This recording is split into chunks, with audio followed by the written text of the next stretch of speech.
Hey everyone, Miss Dempsey here. We'll quickly go through the lap guide for round 11 of the GR Supra GT Cup, and then we'll quickly touch base on the field map strategy and all that stuff. But anyways, let's get the video started. Quick note, this is for the time trial mode, so if you're running this on the lobbies or on the actual race itself, you'll need to adjust your braking points accordingly. So for this part right here, you want to start to brake just after you pass the 200 meter mark. This should give you just enough space to be able to complete this turn. Once you start actually doing the turn, slowly lift off the brake.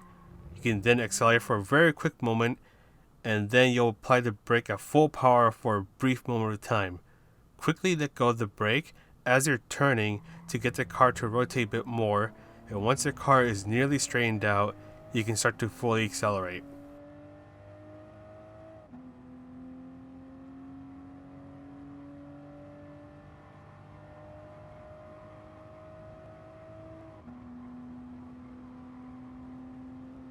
For this next turn, your braking point is just before the 150 meter mark.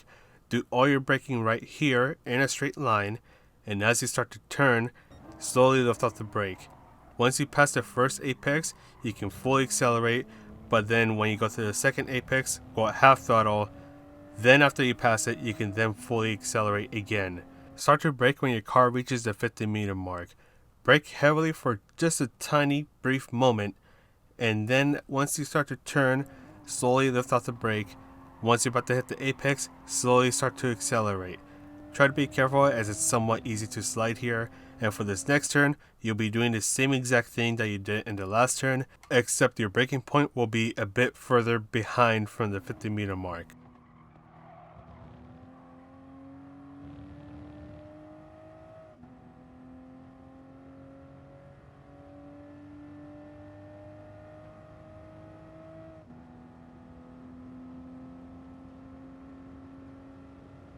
Your next braking point is just before the 150 meter mark. This series of turns is where it gets a little bit interesting. So brake right here as much as you can, shift into 4th gear, then ease off the brake and slowly start to accelerate. Once you start making your turn right here, start to go at about half throttle, but once your car is starting to face towards the apex of this next turn right here, shift into 5th gear and then start to fully accelerate. This should keep your car nice and stable, and you should be able to go through this turn without any trouble.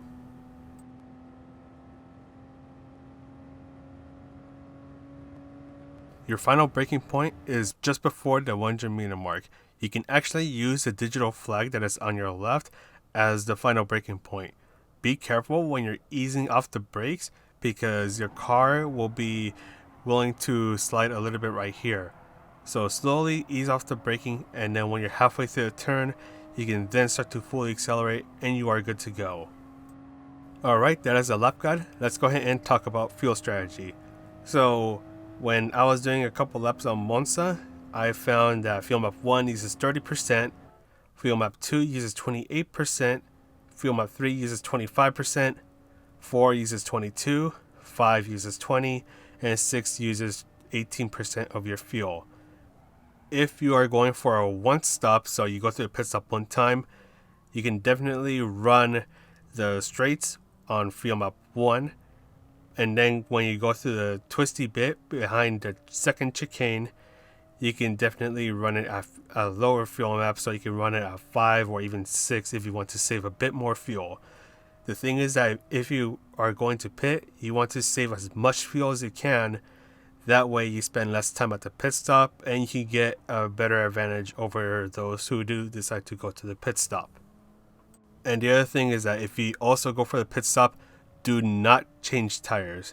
Your tires will not be worn enough by the end of the race or even halfway through the race to require a tire change, so only stop for fuel. Now for the other method, the no stop method, this is where it gets interesting because you're doing 5 laps on Monza, so you need to use 20% of fuel each lap. Fuel map 5 uses 20% of fuel, so technically speaking, you can run fuel map 5 from the moment you start, and you'll be able to complete the race. But the thing is that that's not going to be the fastest method. I've been running a couple test races, and I've been trying out alternate between maps 4 and 5, 3 and 4, while short shifting. So at this point, I'm shifting around the area where the red bars start to appear, and that seems to help me complete the race. But still, it doesn't feel like it's the fastest fuel strategy for no stop. So take the information as you will. I hope you guys found this information useful.